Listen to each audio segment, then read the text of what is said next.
These my dollars make it hurt.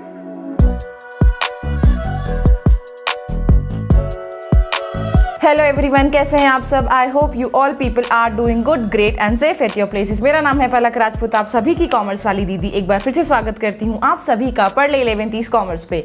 आज का जो टॉपिक है वो बहुत ही छोटा सा टॉपिक है, प्रोविजन और रिजर्व, जिसमें से 3 से 4 नंबर के क्वेश्चन आपसे पूछे जा सकते हैं MCQ में। ठीक है, जब ये सब्जेक्टिव होता था तो इसका सिर्फ एक ही क्वेश्चन आता था, दैट इज डिफरेंस। ठीक है, लेकिन अब क्योंकि सब्जेक्टिव नहीं है, अब ऑब्जेक्टिव है, तो 3 से 4 मार्क्स में आपको ऑब्जेक्टिव में भी उसी चीज से पूछ सकते हैं। तो ये छोटा सा टॉपिक है, इसलिए सबसे पहले कवर करना है, और ये आपके टर्म 1 का लास्ट टॉपिक है।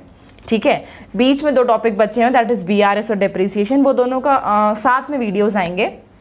BRS थोड़ा सा बड़ा है और डेप्रिसिएशन भी थोड़ा सा बड़ा है, तो सोचा पहले इस छोटे से टॉपिक को कवर कर दे ताकि आप लोग इसकी रीडिंग करके खत्म हो जाओ। ठीक है, मतलब आप लोग इसकी रीडिंग करके इसको खत्म कर दो और कॉन्फिडेंस आ जाए कि हाँ ठीक है, हमें ये टॉपिक आता है। और ये छोटा सा टॉपिक है तो फटाफट कवर हो जाएगा, एक ही वीडियो में हो जाएगा, 1 शॉर्ट वीडियो हो जाएगा आप लोगों के लिए।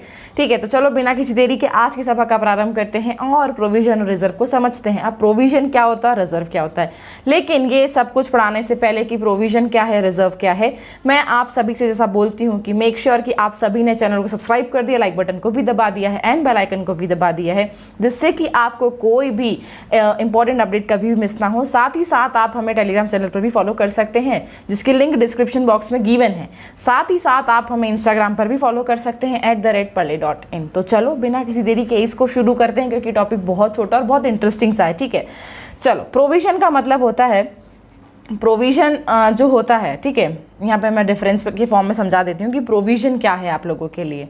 प्रोविजन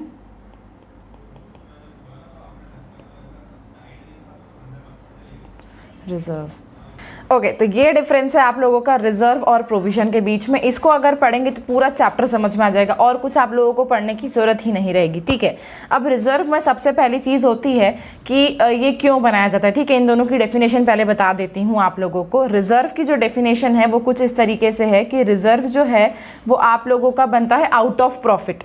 ठीक है, वो आउट ऑफ प्रॉफिट बनता है, और क्यों बनता है, ताकि आपकी जो फाइनेंशियल पोजीशन है वो स्ट्रांग हो सके। ठीक है, विदाउट डेफिनेशन ही समझ में आ जाएगा सारा कुछ, और डेफिनेशन चाहिए तो लास्ट में लिख दूंगी। ठीक है, तो रिजर्व जो है वो चार्ज अगेंस्ट प्रॉफिट है। ठीक है, प्रॉफिट के अगेंस्ट बनाया जाता है। अब आप लोग सोचोगे प्रॉफिट के अगेंस्ट जाकर कैसे, मतलब रिजर्व वो अमाउंट होता है आप लोगों के लिए जहां कंपनी के पास में भरपूर पैसा है। ठीक है, भरपूर पैसा है और उस पैसे में से कुछ अमाउंट वो अलग निकाल के रख देती है, जिससे कि आगे चलकर आपकी कंपनी की फाइनेंशियल पोजीशन, आपके फर्म की फाइनेंशियल पोजीशन बहुत अच्छी रहे, स्ट्रेंथन हो सके। ठीक है, बॉडी बिल्डर की तरह उसकी बॉडी बनी रहे। ठीक है, अगर एक व्यक्ति को देखना है कि वो फिजिकल फिट है या नहीं, तो उसकी बॉडी टाइप्स पता चल जाएगा कि हाँ वो फिजिकली फिट है या नहीं। ठीक है, तो ऐसे ही अगर किसी कंपनी की आपको फिजिकल फिटनेस देखनी है तो आप इस रिजर्व से पता कर सकते हैं कि उसके पास में रिजर्व किस तरीके से है। ठीक है, क्योंकि अगर रिजर्व तभी बन सकता है जब आपके पास में प्रॉफिट बहुत अच्छा हो। ठीक है, अगर प्रॉफिट नहीं हो रहा है, नो प्रॉफिट नो लॉस वाली सिचुएशन है, तो वहां पर रिजर्व बनेगा नहीं। लॉस हुआ तो रिजर्व बन ही नहीं सकता है। प्रॉफिट होगा, और प्रॉफिट भी सफिशिएंट अमाउंट से ऊपर अगर प्रॉफिट होता है तो फिर आप लोग रिजर्व बना सकते हैं। रिजर्व जो होता है वो जाता है डेबिटेड टू P&L अकाउंट। ठीक है, एक सेकेंड, एक चेंज करना है मुझे, यहाँ पर छोटा सा चेंज है। ठीक है, 1 मिनट, ये गलती है यहाँ पर।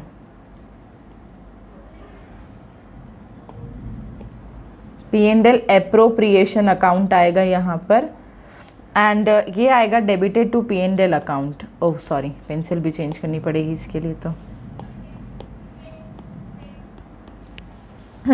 तो जो रिजर्व होता है, अब ये पता चल गया कि ये प्रॉफिट के अगेंस्ट बनाया जाता है, और क्योंकि ये क्यों बनाया जाता है, जिससे कि आपकी कंपनी की जो पोजीशन है वो बहुत बहुत बहुत बहुत बहुत स्ट्रांग रहे। ठीक है, अब जब ये बनता है तो ये बनेगा तो प्रॉफिट में से निकल के बनता है। ठीक है, आपका प्रॉफिट है, उसमें से आप पर्टिकुलर अमाउंट जो होता है 10% 20% जितना भी आपको रखना है, आप उसमें से बनाते हो। तो ये वाला जो रिजर्व है ये जाता है P&L एप्रोप्रिएशन अकाउंट में। ठीक है। इससे आपके प्रॉफिट को कोई अफेक्ट नहीं होने वाला है, क्योंकि ये आउट ऑफ प्रॉफिट बनेगा। और प्रॉफिट कब बनेगा, प्रॉफिट से कब बन सकता है, जब प्रॉफिट निकलेगा। और प्रॉफिट कब निकलता है, जब आप P&L अकाउंट प्रिपेयर करते हो। अभी जब हम फाइनल अकाउंट्स पढ़ेंगे तब हम लोग बनाएंगे प्रॉफिट एंड लॉस अकाउंट।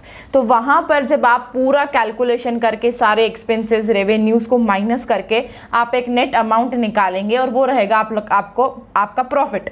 तो उस प्रॉफिट में से आप ये रिजर्व बनाते हैं। इसलिए ये वाला जो अकाउंट है, ये जो आइटम है, ये P&L अकाउंट के अंदर तो जा ही नहीं सकता है, ठीक है। ये प्रॉफिट एंड लॉस अकाउंट के अंदर जा ही नहीं सकता है। लेकिन ये एप्रोप्रिएशन अकाउंट में जाता है, और वहाँ पर एप्रोप्रिएशन अकाउंट बनता ही इसलिए है कि सारे कुछ खर्चे करने के बाद में अगर कुछ प्रॉफिट बचा है तो उसको हम डिस्ट्रीब्यूट कर सकते हैं। तो वहाँ पर जब आप प्रॉफिट डिस्ट्रीब्यूशन शो करते हो, एप्रोप्रिएशन का मतलब ही होता है टू डिस्ट्रीब्यूट, ठीक है। एप्रोप्रिएशन का मतलब होता है to distribute the remaining profit. आपका जो प्रॉफिट बचा है P&L के बाद में, आपने सारे खर्चे दे दिए, depreciation, salary, rent, electricity, stationery, postage, जो भी आपके नॉमिनल, जो भी आपके एक्सपेंसेस होते हैं, ठीक है, वो सारे एक्सपेंसेस देने के बाद में आपके पास जो प्रॉफिट बचा है उसको आपको किस तरीके से बांटना है, वो बांटने के लिए आप ये वाला अकाउंट प्रिपेयर करते हैं, ठीक है। That is known as P&L profit and loss appropriation account. दोनों अकाउंट अलग हैं। Profit and loss appropriation account अलग होता है और प्रॉफिट एंड लॉस अकाउंट अलग होता है। जो ट्रायल बैलेंस के बाद बनाया जाता है वो बनता है हमारे लिए प्रॉफिट एंड लॉस अकाउंट, ठीक है, जो सभी लोग बनाते हैं। And profit and loss appropriation account जो है वो प्रॉफिट एंड लॉस अकाउंट के बाद में बनाया जाता है, क्योंकि वो एप्रोप्रिएशन शो करता है, वो प्रॉफिट के डिस्ट्रीब्यूशन को शो करता है कि जो प्रॉफिट बचा है, जो नेट अमाउंट आया है आपके पास में, वो आप लोग कैसे डिस्ट्रीब्यूट करने वाले हो, ठीक है। तो इसलिए लिखा है डेबिटेड टू P&L अकाउंट। अगर आप रिजर्व बनाते हो तो उस रिजर्व बनाने से आपका जो प्रॉफिट है वो कम होगा। तो कम होगा दैट मीन्स कि आपके पास में प्रॉफिट कम हो रहा है। और जब मैंने सीखा है कि मेरा प्रॉफिट का नेचर क्या होता है, हमारे लिए क्रेडिट। जब भी प्रॉफिट होता है तो हम उसको क्रेडिट करते हैं, मतलब बढ़ाते हैं। तो अगर प्रॉफिट कम होगा तो इसलिए मैं उसको डेबिट कर दूंगी, ठीक है, डेबिट कर दूंगी profit and loss appropriation account में। अब यहाँ पर क्वेश्चन होता है कि रिजर्व को क्या हम लोग इन्वेस्टमेंट के तौर पे या बिजनेस के बाहर इन्वेस्ट कर सकते हैं? तो बिल्कुल कर सकते हैं, क्योंकि आपके पास में अनशन प्रॉफिट है और आप उसमें से एक अमाउंट निकाल के रख रहे हो, तो आप दूसरी कंपनी में इन द फॉर्म ऑफ आप किसी से शेयर खरीद सकते हो, आपको इन्वेस्टमेंट खरीद सकते हो, तो आप इसे इन्वेस्ट कर सकते हो दूसरे बिजनेस में, ठीक है। आपके बिजनेस के बाहर इसको इन्वेस्ट कर सकते हो। जैसे हम क्या करते हैं, हमारी मम्मियाँ क्या करती हैं, मतलब हम लोग क्या करते हैं कि एक सेविंग अकाउंट बना के चलते हैं, ठीक है। हमारा जो सेविंग अकाउंट होता है उसमें हम लोग यही सारा कुछ पैसा रख के रखते हैं कि आपातकालीन स्थिति में हम उस पैसे को इस्तेमाल करेंगे। तो ये रिजर्व भी वैसा ही है कि आप अपने प्रॉफिट में से उस एक पर्टिकुलर अमाउंट हर साल, हर महीने, हर साल निकाल के रखते हैं कि आगे चलकर कंपनी के पास में अगर ऐसा पैसा नहीं रहता है या कोई प्रॉब्लम हो जाती है या कोई कुछ भी ऐसा सिचुएशन आ जाती है, तो कंपनी इस कंडीशन में है कि वो उस प्रॉब्लम को फेस कर सकती है, जो भी प्रॉब्लम आगे हो सकती है, ठीक है। कुछ भी हो सकता है, क्योंकि ये पूरा का पूरा बिजनेस एनवायरनमेंट है और यहाँ पलक झपकते ही सारे काम जो हैं अलग हो जाते हैं। तो इसलिए आप इसको आउट ऑफ बिजनेस भी इन्वेस्ट करके रख सकते हो, तो वहाँ से भी आपको इसके ऊपर और मस्त डिविडेंड, इंटरेस्ट, जो भी चीज़ें मिलना है वो मिलती रहेंगी। अब कैन बी डिस्ट्रीब्यूटेड। अब अगर जब कंपनी के पास में डिविडेंड देने के लिए पैसा नहीं बचता है, जो शेयर होल्डर्स होते हैं, हमारे जो शेयर होल्डर्स होते हैं उनको हम लोग पैसे देते हैं, ठीक है। शेयर होल्डर जो होते हैं उनको पैसे मिलता है उनके शेयर के ऊपर जो पर्टिकुलर परसेंटेज का पैसे मिलते हैं उसको कहते हैं डिविडेंड। अब डिविडेंड जो होता है वो प्रॉफिट डिस्ट्रीब्यूशन में दिया जाता है और सबसे लास्ट में मिलता है, ठीक है। शेयर होल्डर जो होते हैं वो माने जाते हैं कंपनी के लिए ओनर, जो कंपनी के ओनर हैं। तो अब क्या होता है कि घर का जो मालिक होता है वो सब लोगों को देने के बाद में खुद खाता है। ऐसा नहीं कि पहले मैं खा लूँ, मुझे पहले चाहिए, वो सब लोगों को पहले पूर्ति करता है और फिर खुद के लिए सोचता है। तो शेयर होल्डर्स के साथ में भी क्या होता है, जो कंपनी का हेड होता है तो वो सारे एक्सपेंसेस देने के बाद में अगर कभी कंपनी के पास में पैसा नहीं बचता है तो आपने जो रिजर्व का अमाउंट बना के रखा हुआ था या आपने कहीं इन्वेस्ट किया हुआ था तो आप शेयर होल्डर को डिविडेंड के फॉर्म में उसको दे सकते हैं। वो रिजर्व जो आपने आपके पहले के प्रॉफिट में से बना के रखा हुआ है, वो ऐसे काम यहाँ पर आ सकता है। तीसरी चीज़ ये जो है, मतलब सिक्स्थ चीज़ है, पर हाँ, तो ये आपको बैलेंस शीट में शो होता है, ये आपके उसमें प्रॉफिट एंड लॉस अकाउंट में तो अप्रोप्रिएशन में दिखता ही है। साथ ही साथ ये बैलेंस शीट में जब आप लोग कंपनीज की बैलेंस शीट पढ़ेंगे 12th क्लास में, अभी 11th में तो आपको कोई भी ऐसी बैलेंस शीट नहीं है, नॉर्मल जो बैलेंस शीट होती है जो 11th लेवल पे हम लोग पढ़ते हैं वो है। पर जब आप कंपनी की बैलेंस शीट देखेंगे तो उसमें अलग अलग हेड्स होते हैं। तो वहाँ पर इक्विटी एंड लाइबिलिटीज़ में एक हेड होता है, हेड नंबर 2, जिसका नाम होता है रिजर्व एंड सरप्लस। वहाँ पर आप इस जो रिजर्व है उसको शो करते हो, रिजर्व एंड सरप्लस, ठीक है। उस हेड के अंदर आप इसको शो करते हो, ठीक है। इक्विटी और लाइबिलिटी करके एक साइट होती है, मतलब एक ही साइट पे सब कुछ होता है, असेट्स लाइबिलिटी सारा कुछ एक होता है। तो इक्विटीज़ और लाइबिलिटीज़ के अंदर भी हेड नंबर 2 होता है जिसका नाम होता है रिजर्व एंड सरप्लस। तो यहाँ पर वही लिखा हुआ है कि shown in balance sheet under reserve and surplus, ठीक है। अब रिजर्व बनाना ऑप्शनल है या फिर आप लीगल है, तो रिजर्व बनाना लीगल फॉर्मेलिटी है। क्यों लीगल फॉर्मेलिटी है? क्योंकि अगर आप जब अपने प्रॉफिट में से एक पर्टिकुलर अमाउंट को सेव करके चलोगे तो आपके पास में रिजर्व बढ़ा हुआ दिखेगा, ठीक है, आपका रिजर्व अच्छा दिखेगा, तभी तो मार्केट इन्वेस्टर्स आपकी कंपनी के अंदर इन्वेस्ट करना चाहेंगे। क्यों करना चाहेंगे? क्योंकि आपकी कंपनी फिजिकली फिट है, ठीक है। मार्केट ऑपरेशंस को ऑपरेट करने के लिए, अपने खर्चों को ऑपरेट करने के लिए आपकी कंपनी फिजिकली फिट है। ये आपके रिजर्व से पता चलता है कि आपके पास में कितने रिजर्व्स हैं और आपने कितने के बना रखे हैं, क्योंकि रिजर्व आपके प्रॉफिट के बाहर बनता है। प्रॉफिट मतलब प्रॉफिट बचा उसका अमाउंट बनता है। तो ये शो होता है कि आपकी कंपनी एडिक्वेट अमाउंट का प्रॉफिट अर्न कर रही है जिसमें से आपने ये रिजर्व बनाया हुआ है, ठीक है। ये हो गया आप लोगों के लिए रिजर्व। अब इसकी डेफिनेशन भी लिखेंगे, लेकिन उससे पहले हम लोग प्रोविजन पढ़ेंगे। प्रोविजन का मतलब होता है चार्ज अगेंस्ट प्रॉफिट, ठीक है। सॉरी, जो रिजर्व है वहाँ पर भी एक लाइन जो है, सॉरी थोड़ा सा गड़बड़ है यहाँ पे, सॉरी, ठीक है। तो ये जो है अगेंस्ट नहीं होता है, ये होता है चार्ज। हाँ, तो ये थोड़ा सा मिस्टेक हो गया था, इसको ठीक कर लीजिएगा, ठीक है। तो रिजर्व जो होता है वो आउट ऑफ प्रॉफिट बनता है। मैं बोल भी आउट ऑफ प्रॉफिट ही रही थी, लेकिन लिखा अगेंस्ट प्रॉफिट था। आउट ऑफ प्रॉफिट बनता है। आउट ऑफ प्रॉफिट का मतलब होता है प्रॉफिट में से कहते हैं ना, हमें 400 में से इतने नंबर आए हैं तो 1 लाख के प्रॉफिट में से मैंने 20,000 का रिजर्व बना दिया है। बाकी के 80,000 का जो डिस्ट्रीब्यूशन है वो आप एप्रोप्रिएशन अकाउंट में शो कर दोगे जब आप बनाओगे, ठीक है। अब प्रोविजन जो होता है वो चार्ज अगेंस्ट प्रॉफिट होता है, ठीक है। मतलब इसको आपको प्रॉफिट में से प्रॉफिट के पहले ही बनाना पड़ता है, ठीक है।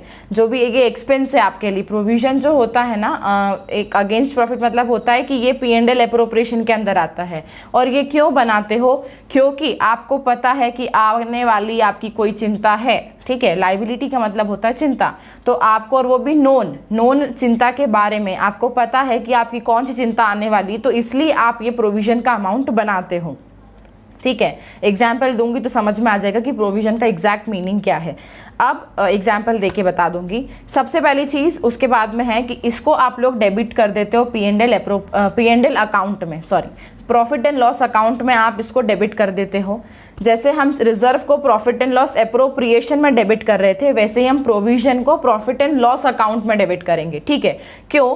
क्योंकि ये मेरे लिए एक्सपेंस होता है, ठीक है। मैं अपनी लाइबिलिटी से मिलने के लिए, मतलब उसको एक्सपेंस जो मेरा आने वाला है मुझे पता नहीं है, या मुझे पता भी है कि वो होने वाला है, वो चिंता आने वाली है मेरे लिए, तो ऑलरेडी मैं एक अमाउंट ऐसा बना के रखती हूँ कि मुझे वो चिंता उतनी बड़ी ना लगे जितनी वो एक्चुअल अमाउंट में होगी। तो इसलिए इस वजह से क्या होगा कि मेरा प्रॉफिट कम आने वाला है, ठीक है। तो ये इसलिए मैं डेबिट कर देती हूँ P&L अकाउंट के अंदर, ठीक है। अब क्योंकि आप ये पर्टिकुलर स्पेसिफिक रीज़न के लिए बनाते हो प्रोविज़न, तो इसलिए आप इसको इन्वेस्टमेंट में नहीं डाल सकते हो। आप किसी और कंपनी के अंदर या कहीं और इन्वेस्टमेंट में इसके पैसे को नहीं डाल सकते हो। ये पैसा जो बंद गया है पर्टिकुलर प्रोविज़न के लिए, वो बन चुका है, उसके लिए आप कहीं भी इसको इन्वेस्टमेंट में नहीं डाल सकते हो, ठीक है। पैसे रख कर भूल जाना है कि हमने पैसे रखे थे, ठीक है, ये वो प्रोविज़न है। उसके बाद में इसको डिस्ट्रीब्यूट भी नहीं कर सकते। जैसे रिजर्व क्या था कि जब हमारे पास में शेयर होल्डर को देने के लिए डिविडेंड नहीं था, तब हम लोग क्या कर रहे थे कि हमारे रिजर्व में से उनको पैसे दे रहे थे। तो वहीं पर अगर आपके पास में पैसे नहीं बचते हैं तो आप डिस्ट्रीब्यूट नहीं कर सकते हो उसको as a dividend to shareholder, ठीक है, क्योंकि वो पर्टिकुलर स्पेसिफिक लाइबिलिटी के लिए बना हुआ है प्रोविज़न। समझ गए? अब ये बैलेंस शीट के अंदर करंट लाइबिलिटी के अंदर शो होता है, ठीक है। आप जब पढ़ोगे सारी चीज़ें, बैलेंस शीट का फॉर्मेट जो होता है बहुत बड़ा फॉर्मेट होता है कंपनीज के लिए, तो उसमें होती नॉन करंट लाइबिलिटी और करंट लाइबिलिटी। जैसे रिजर्व जो था वो इक्विटीज़ और लाइबिलिटी के अंदर रिजर्व और सरप्लस में दिखता है, वैसे ही प्रोविजन जो है वो आपका नॉन करंट लाइबिलिटी के नीचे होता है। करंट लाइबिलिटी जिसके अंदर बहुत सारे हेड्स होते हैं तो उसमें आता है एक करंट लाइबिलिटी, ठीक है। तो करंट लाइबिलिटी के अंदर ये आपको वहां पर दिखेगा। अब प्रोविजन जो बनता है वो किस कॉन्सेप्ट के ऊपर बनता है, तो थोड़ा सा पीछे जाओ, थोड़ा अपनी याददाश्त को पीछे लेकर जाओ, अपने माइंड को थोड़ा फ्लैशबैक में लेके जाओ, जहाँ पर हम लोगों ने स्टार्टिंग के बेसिक चैप्टर पढ़े थे और हम लोगों ने पढ़ा था principle and basis of accounting, जहाँ पर हम लोगों ने देखा था कि हमारा जो अकाउंटिंग है, हमारा जो अकाउंट्स है, अकाउंटेंसी है, वो प्रूडेंस प्रिंसिपल के ऊपर काम करती है। प्रूडेंस प्रिंसिपल के हिसाब से मैं आने वाले समय के लॉस को तो मैं रिकॉर्ड कर सकती हूँ, पर मेरे आने वाले होने वाले प्रॉफिट्स को मैं रिकॉर्ड नहीं कर सकती। That is known as prudence. जहाँ पर मैं अपने एस्टिमेटेड लॉस को तो रिकॉर्ड कर सकती हूँ, तो वो एस्टिमेटेड लॉस ही है। ये एक पर्टिकुलर लाइबिलिटी के फॉर्म में आपको वो लॉस है जो लॉस होने वाला है, जो चिंता आपको पता है कि ये चिंता अब होने ही वाली है, तो उसको तो आप रिकॉर्ड कर सकते हैं। तो ये बनता है किस फॉर्म के ऊपर? प्रूडेंस कॉन्सेप्ट के ऊपर, ठीक है। और वहीं पर रिजर्व जो है वो लीगल फॉर्मेलिटी है आप लोगों के लिए कि आपको बनाना ही है। तो प्रोविजन जो है वो प्रूडेंस कॉन्सेप्ट के ऊपर काम करके बनता है कि आप अपने एस्टिमेटेड लॉसेस को तो रिकॉर्ड कर सकते हैं, लेकिन आप अपने एस्टिमेटेड अपकमिंग इनकम को, फ्यूचर इनकम को आप लोग रिकॉर्ड नहीं कर सकते हो, ठीक है। लॉसेस कैन बी रिकॉर्डेड, तो इसलिए ये प्रूडेंस कॉन्सेप्ट के ऊपर रिकॉर्ड किया जाता है। अब प्रोविजन का आप लोगों को मैं देती हूँ एक एग्जाम्पल, ठीक है। सपोज मान लीजिए हमारे पास में है ये गोलू भैया, ठीक है, ये गोलू भैया हैं और ये जो है इन्होंने इनसे जो है सेल और बिजनेस किया कर रखा है, ठीक है। ये है गोलू भैया हमारे पास में, और ये हैं एक गोलू भैया के बाद किसका नाम लिखे हम लोग? सपोज मान लीजिए बी है, ठीक है, यही नाम पढ़ने को मिलेंगे आपको। अब इन लोगों ने कुछ सेल और परचेस का बिजनेस करा है, सपोज मान लीजिए 1 लाख रुपए में, ठीक है। अब ये बी भैया जो हैं ये हैं शॉपकीपर, ठीक है। तो अब बी भैया को और भी लोगों से पैसे लेने, ऐसे उन्होंने और लोगों को बेच रखा है। सपोज मान लीजिए उन्होंने और 50,000 रुपीज़ के और माल को बेच रखा है, ठीक है, क्रेडिट परचेस। ये सारा कुछ जो भी है ये हो रहा है आप लोगों के लिए क्रेडिट, ये सारा कुछ उधारी का सामान बन रहा है। तो अब गोलू भैया के पॉइंट ऑफ व्यू से, बी भैया के पॉइंट ऑफ व्यू से गोलू भैया क्या बनेंगे उनके लिए? गोलू भैया बनेंगे उनके डेटर, जिससे बी भैया को पैसे आने बाकी हैं, ठीक है। अब क्योंकि बी भैया बहुत होशियार हैं, बहुत ही ज़्यादा दिमागदार हैं, उन्हें पता है कि बिजनेस में उतार चढ़ाव चलते रहते हैं, तो जो मुझे टोटल 1,50,000 रुपीज़ लेने हैं, इसमें से उनको लगता है, उन्होंने जो 1.5 लाख की क्रेडिट सेल कर रखी है या किसी को पैसा उधार दे रखा है, कुछ भी हो सकता है यहाँ पर, तो उन्होंने क्या बोल रखा है कि 1.5 लाख रुपए में से मुझे लगता है कि 1.5 लाख का ना 10% पैसा वापस नहीं आएगा, ठीक है। तो उन्होंने क्या बोला कि इसका जो 10% है ये अमाउंट मुझे लगता है कि नहीं मिलेगा, ठीक है। तो उन्होंने क्या सोचा कि अभी ये अब मुझे समझ में तो आ रहा है, उन्हें लगता है कि 2-3 नालायक लोग होंगे उनके बिजनेस एक्टिविटीज़ में, तो वो पैसा नहीं देंगे, वो चीमड़ होंगे, वो नहीं देंगे। तो उन्होंने क्या किया कि एक प्रोविज़न बनाया और उस प्रोविज़न का नाम दे दिया provision for doubtful debts. Provision for doubtful debts आप लोग बनाओगे आगे आने वाले फाइनल चैप्टर्स में, और ऐसा ही सेम प्रोविजन बनता है आपके डेप्रीसिएशन के लिए, प्रोविजन फॉर डेप्रीसिएशन, ठीक है। प्रोविजन फॉर डेप्रीसिएशन जो होता है वो इसलिए बनाया जाता है कि आपकी जो मशीनरीज़ हैं, आपके जो प्लांट हैं, उनके ऊपर जो हर साल उनकी वैल्यू में कमी होने वाली होती, तो वो पता ही है मुझे कि ये चिंता हर बार की है कि मेरे प्लांट की जो वैल्यू है वो कम होती जाएगी। तो इसलिए आप लोग उस खर्चे को पहले से रिकॉर्ड कर देते हो, उस लॉस को आप लोग पहले से रिकॉर्ड कर देते हो, ठीक है, प्रूडेंस कॉन्सेप्ट पे। तो डाउटफुल डेब्ट्स कौन हो जाते हैं मेरे लिए? जो नालायक लोग मुझे पैसा नहीं देंगे।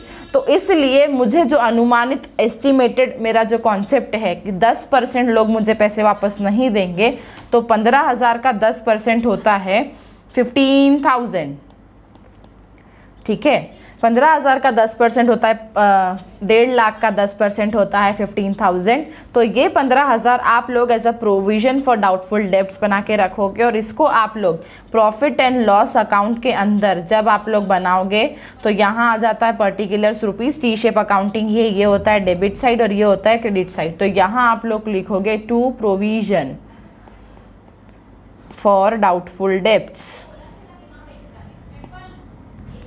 ठीक है।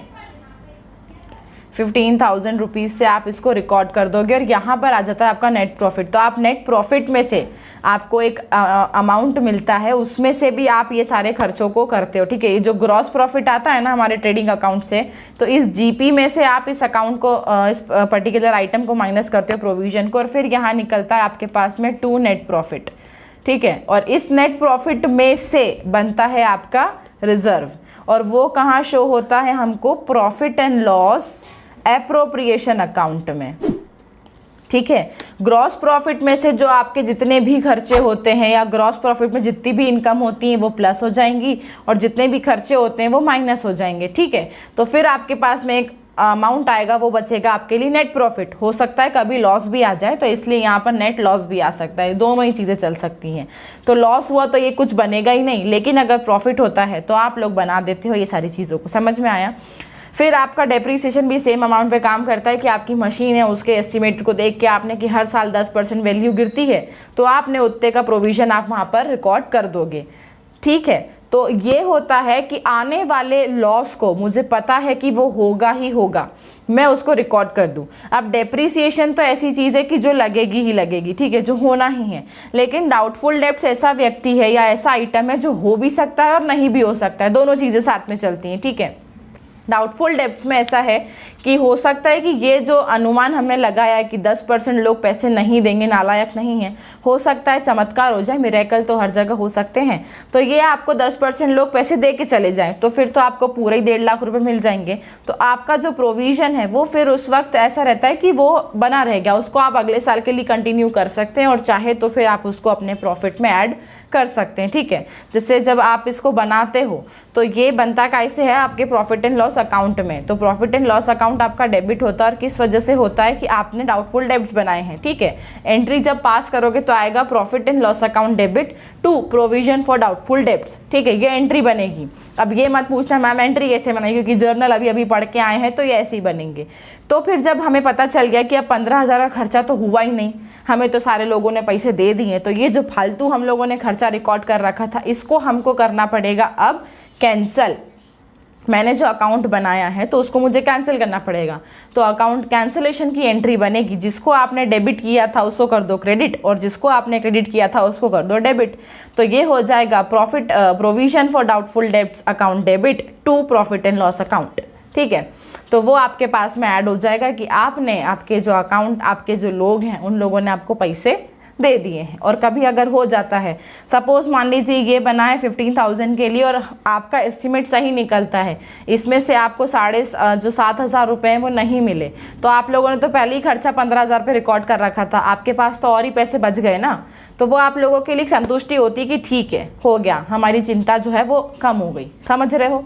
ये होता है आप लोगों के लिए प्रोविजन का पूरा कॉन्सेप्ट। अब रिजर्व में 2-3 बातें ध्यान रखने की हैं। रिजर्व में जो सीन चलता है अभी यहाँ पर वो कुछ इस तरीके से है। रिजर्व जो होता है वो 2-3 प्रकार से आता है, ठीक है। रिजर्व के कुछ फॉर्म्स हैं। एक होता है रिजर्व आपका रेवेन्यू रिजर्व, और एक होता है कैपिटल रिजर्व, ठीक है। रेवेन्यू रिजर्व में भी 2 लोग होते हैं, एक होता है जनरल रिजर्व और एक होता है स्पेसिफिक रिजर्व। ठीक है।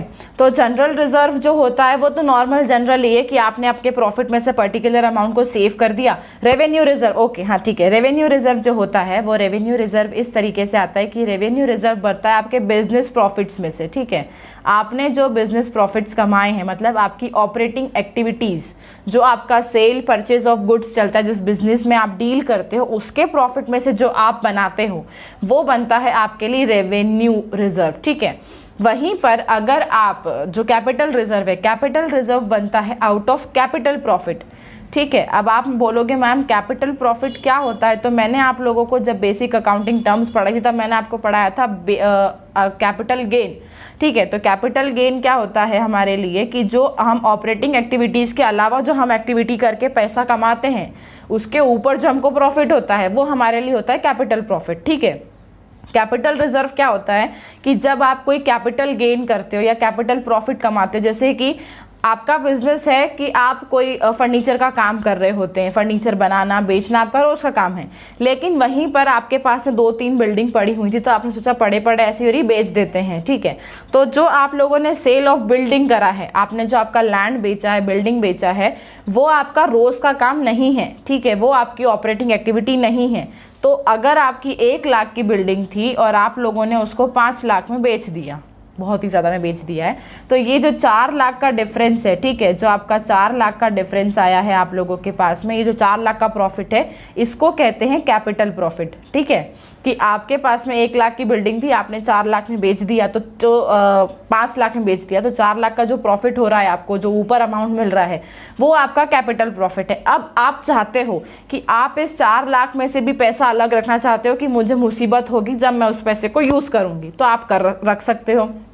ठीक है, तो ये होता है आप लोगों के लिए कैपिटल रिजर्व। अब रेवेन्यू रिजर्व बनता तो है बिजनेस प्रॉफिट की वजह से कि जो बिजनेस प्रॉफिट हुआ है आपको सेल परचेज और जो भी चीज़ें करने के बाद में प्रॉफिट बचता है, तो फिर आप उसमें से रिजर्व बना सकते हो। तो एक होता है जनरल रिजर्व, जो आप जनरली आपने एक पर्टिकुलर अमाउंट फिक्स कर रखा और उसको आपने इन्वेस्टमेंट डाल दिया। स्पेसिफिक रिजर्व होता है कि वो पर्टिकुलर चीज़ के लिए ही बनता है। ठीक है, उसको ऐसा है कि आप और कहीं इस्तेमाल नहीं कर सकते हो, आपने पर्टिकुलर चीज़ के लिए, जैसे प्रोविज़न आपने एक जगह बनाया है ना कि प्रोविज़न आपके सारे ही पर्टिकुलर उसके रीज़न के लिए हैं, तो ये स्पेसिफिक रीज़न कि आपने एक स्पेसिफिक चीज़ के लिए आपने रिजर्व बना रखा है कि आने वाले वक्त में मुझे इस चीज़ के लिए इस पैसे को इस्तेमाल करना है। ठीक है, तो ये आपके लिए स्पेसिफिक हो जाता है। अब 1-2 चीज़ें और हैं आप लोगों के पास में कि एक होता है आपके लिए रिजर्व फंड, ठीक है, और एक होता है आपका सीक्रेट फंड, या फिर इसको और बोलते हैं हिडन फंड।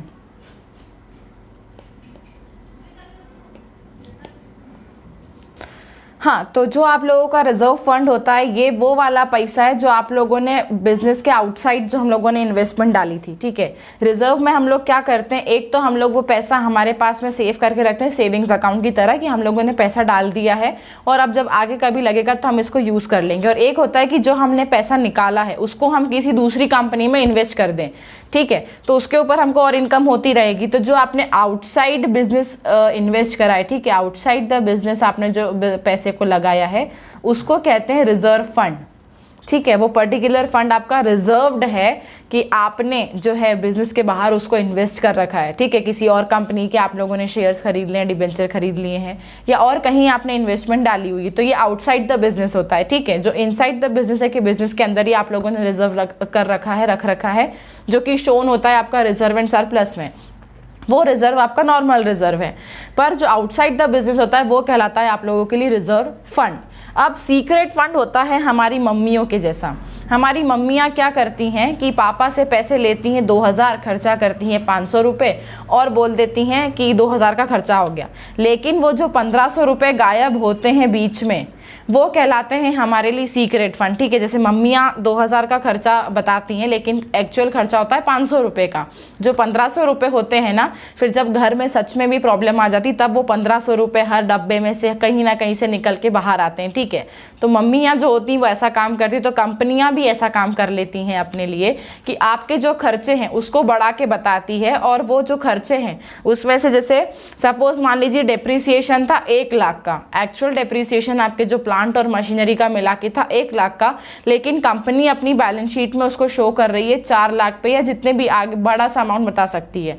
तो जो 3 लाख का डिफरेंस है, 1 लाख का था लेकिन 4 लाख पे शो कर रही, तो जो डिफरेंस है वो कितना आ रहा है आप लोगों के पास में? 3 लाख रुपए। तो ये 3 लाख रुपए वो कंपनी जो है अपने लिए सीक्रेट रिजर्व बना के रखती, सीक्रेट फंड में बना के रखती, ठीक है।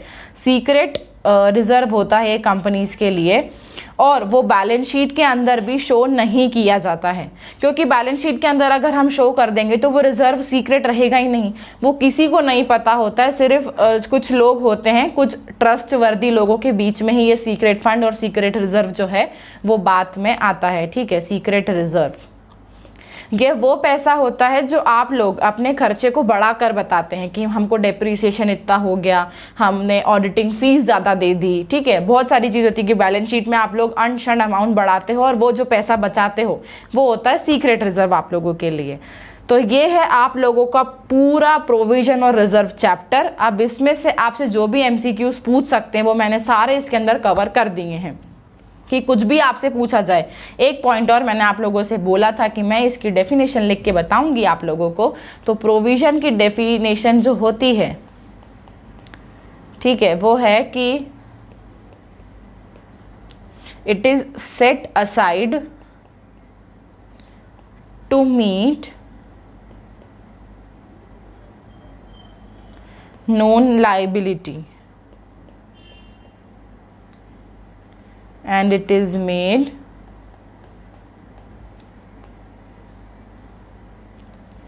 against the profit.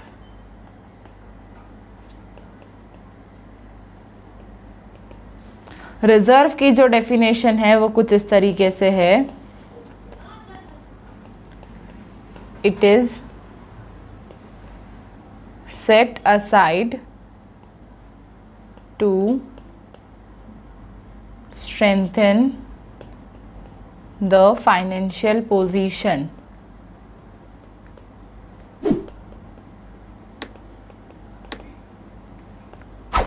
of the company and it is made out of the profit।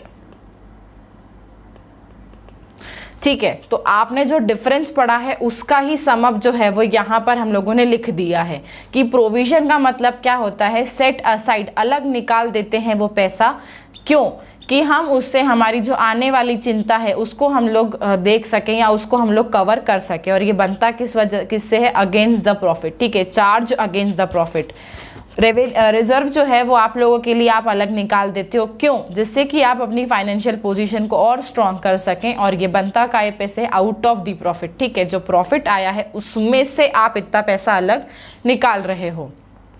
और प्रोविजन जो है वो प्रॉफिट जो है वो प्रोविजन बनने के बाद आता है आपके पास में, क्योंकि आप उसमें से ऑलरेडी माइनस कर चुके होते हो। आपका जो प्रॉफिट आता है उसमें से प्रोविजन ऑलरेडी बना हुआ निकलता है, लेकिन जो रेवेन्यू है वो प्रॉफिट आने के बाद में आपने एक पर्टिकुलर अमाउंट को अलग रख रखा है। ये डेफिनेशंस हो गई, ये रिजर्व फंड, सीक्रेट फंड हो गया कि क्या है। बहुत नॉमिनल सी चीज़ है इनकी डेफिनेशन, बस आप लोग बुक से गो थ्रू कर लीजिएगा, समझ में आपको यूं ही आ जाएगा, ठीक है। तो 4 से 5 नंबर के क्वेश्चन हैं, ऐसे ही मिल रहे हैं फ्री फोकट में। श्रीखंड बट रहा है तो बिल्कुल श्रीखंड को ले लो और अच्छे से पढ़ाई करो, क्योंकि टर्म 1 बहुत नज़दीक है और मेरी एग्जाम्स भी बहुत नज़दीक है गाइज। थोड़ा सा डर लग रहा है पर कोई बात नहीं, साथ में अच्छे नंबर लेकर आएंगे। तो this is all about provision and reserve. I hope आप लोगों को वीडियो देखने में मज़ा आया होगा, और बिल्कुल मज़ा आया है। अगर सच में भी पसंद आया है एंड समझ में आया तो लाइक कर देना, सब्सक्राइब कर देना, शेयर भी कर देना और बेल आइकन को भी दबा देना, जिससे कि आपको ऐसे वीडियोस और मिलते रहें। क्योंकि अभी हम लोग 2 चैप्टर और पढ़ने हमें, दैट इज़ BRS और डेप्रीसिएशन। डेप्रीसिएशन छोटा सा टॉपिक ही है क्योंकि उसमें आपको 2-3 मेथड्स ही पढ़ना है। सम अब बता देती हूँ। BRS में ये रहता है कि आपने मतलब पासबुक पे कुछ गलती हो जाती है, आपकी कैश बुक में कुछ गलती हो जाती है। अब गलती किस वजह से होती है? एक ही तो व्यक्ति जो गलती करवाता है जीवन में, दैट इज़ मोह माया। तो मोह माया की वजह से अगर बैंक में जो पासबुक होती है हमारी, उसमें कुछ गड़बड़ी आ गई है, या आपका जो कैश अकाउंट है, कैश बुक में कोई गड़बड़ी आ रही, बैलेंस मैच नहीं हो रहा है, तो उस बैलेंस को मैच कराने की प्रोसेस को कहते हैं BRS, बैंक रिकंसिलिएशन स्टेटमेंट। ठीक है, जो भी गलती हुई है उसको जोड़ देंगे, सही कर देंगे तो हो जाएगा। मोह माया है, थोड़ा तो झेलना ही पड़ेगा। ठीक है, तो बड़ा मजा आएगा इन 2 चैप्टर्स को पढ़ने में भी। बाकी एक बच्चे ने कमेंट करी थी, पूरा चैप्टर ही लिख दिया उसने कि ये करना बचा है। मुझे पता है कि मुझे क्या कराना है आप लोगों को, ठीक है, तो बहुत जल्दी सम अप कर देंगे हम लोग इसको, क्योंकि आपके इकोनॉमिक्स का एक ही चैप्टर बचा है, एक यूनिट का एक ही पार्ट बचा हुआ, दैट इज IC कर्व। और स्टैटिस्टिक्स का भी शायद मुझे मीन मीडियन मोड पढ़ाना है, और उसके बाद वाला भी चैप्टर शायद, तो वो 2 से 3 वीडियो के अंदर कवर हो जाएगा। और बिजनेस भी आपके बहुत जल्दी कवर हो जाएगा, मतलब बिफोर सितंबर या फिर अक्टूबर के 1st से 2nd डे तक आपका पूरा का पूरा टर्म 1 का सिलेबस जो है वो कंप्लीट हो जाएगा। तो this is all for the day. बड़ा मज़ा आया आप लोगों को पढ़ाने में। बहुत छोटा सा टॉपिक है, ठीक है, अच्छे से पढ़ो, इसको याद कर लो, इसके नोट्स मिल जाएंगे आपको। नोट्स नहीं भी हो तो ये स्क्रीनशॉट लेके, अभी हाल फिलहाल के लिए नोट्स बनने में वक्त लगता है ना थोड़ा सा, तो इनके स्क्रीनशॉट लो, बुक से पढ़ो। और कुछ भी समझ नहीं आता है तो please do let me know in the comment section, क्योंकि मैं आप लोगों के डाउट सॉल्व करने के लिए ही आई हूँ। ठीक है, तो चलो मिलेंगे नए वीडियो में, तब तक अपना ध्यान रखो, घर पर रहो, सुरक्षित रहो। जय हिंद, वंदे मातरम, बाय।